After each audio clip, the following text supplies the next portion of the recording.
Beaucoup de personnes considèrent que l'SPA est l'opportunité parfaite pour t'échapper loin de ta ville et de la routine. Oui, recommencer à zéro. Tout cela est vrai, mais aussi l'incroyable développement de notre intelligence culturelle et notre capacité d'adaptation à d'autres cultures. En septembre 2014, j'ai commencé mon aventure à Paris, la cité de l'amour, la ville lumière, la capitale de la mode. J'avais quelques perses. Saurais-je communiquer avec la langue française? Aurais-je des amis? En fait, vivre avec d'autres cultures, une autre langue et d'autres personnes sachant tout. Mais l'expérience a été incroyable. Quand je suis arrivée, je me rappelle que le coût de la vie m'a beaucoup impressionné. Surtout les prix des sorties. Mon Dieu, quelle ruine! Nous avons compris pourquoi les Français préfèrent tellement rester à la maison pour faire la fête. J'ai rarement pris le métro. J'adore aller à pied dans les endroits, marcher pendant des heures et des heures pour voir la ville. De l'université à chez moi, j'ai passé par la Tour Eiffel, l'hôtel d'Assenbali, le Louvre, les places de la Concorde et tant d'autres. C'est vrai, le coût de l'écolière, ça ne discute pas. Mais si quelqu'un a vu Paris comme moi, nous serons d'accord sur le fait que c'est la plus belle ville du monde. Attends, qu'est-ce que c'est ça? C'est ça pipi?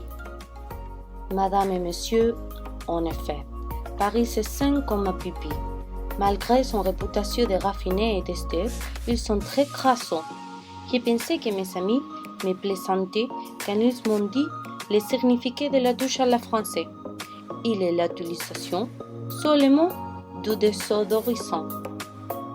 J'ai eu l'occasion de développer des compétences intellectuelles. En tant qu'amoureuse de l'art, surtout de l'impressionnisme, j'allais au Louvre et au musée d'Orsay chaque fois que j'avais le temps. Nous avions l'habitude d'aller à Montmartre, voir les Sacré-Cœur et nous asseoir sur les escaliers sans fin, tandis nous mangions en crêpes et chantions avec l'artiste en service. J'ai toujours été une personne extrovertie, mais l'SPA m'a rendu plus indépendant et ouvert. J'ai compris que la langue est le facteur qui t'éloigne le plus des autres cultures. À Paris, quand j'ai commencé à améliorer mon français, j'ai fait de plus en plus des amis parisiens. Malgré le fait qu'ils parlaient anglais et espagnol, ils se sentaient plus à l'aise et ouverts dans leur propre langue. Nous avons l'habitude de penser que les Français sont mal élevés, mais ce n'est pas vrai. Ce sont des personnes très ouvertes qui ont envie de se faire des amis et de s'amuser. Ma deuxième destination a été Shanghai, où j'ai eu l'occasion d'apprendre une culture malheureusement très sous-estimée.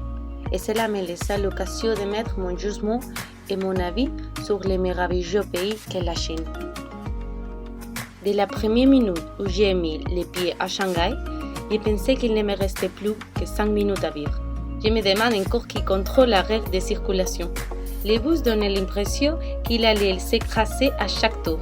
Et je l'admets qu'il y avait plus d'un copain qui écrivait des messages d'adieu à leurs parents. Quand nous avons survécu à cette tentative sur nos vies, nous avons arrêté dans ce qui semblait l'entrée d'un marché de sous-vêtements. Ils avaient posé des culottes, slips, soutiens-gorge, chaussettes. Dans notre tête tournait 360 degrés, un étroit froid avec l'intention de trouver l'entrée de l'université. Bonjour, bienvenue étudiants internationaux à votre expérience chinoise.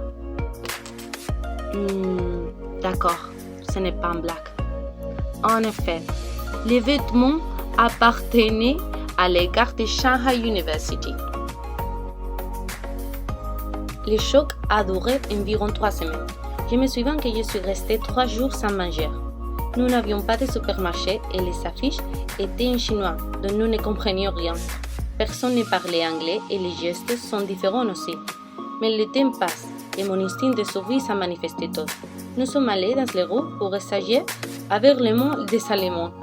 Sûrement j'ai mangé du chien, du fourmi et qui sera maintenu sur les leviers.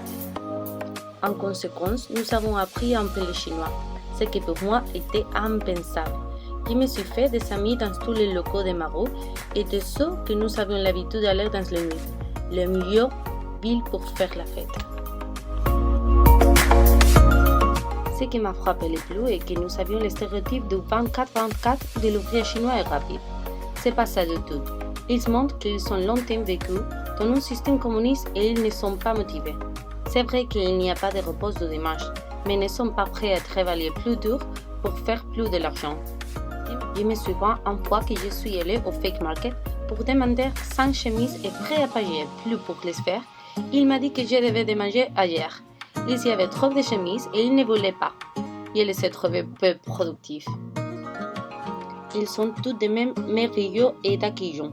Ils sont très différents des occidentaux, bien sûr. Introvertis et timides, mais pas bizarres. Pendant mon stage à Liechtenstein, une financière de Mercedes-Benz, mes camarades m'ont à peine parlé. Non pas à cause du fait que j'étais étrangère. Le problème principal était la langue. Même si certains parlaient parfaitement, ils s'étaient gênés de me parler en anglais. La Chine m'a enseigné que c'est essentiel d'être informé sur un pays que vous voulez visiter et surtout si vous avez l'intention de rester pour une longue période.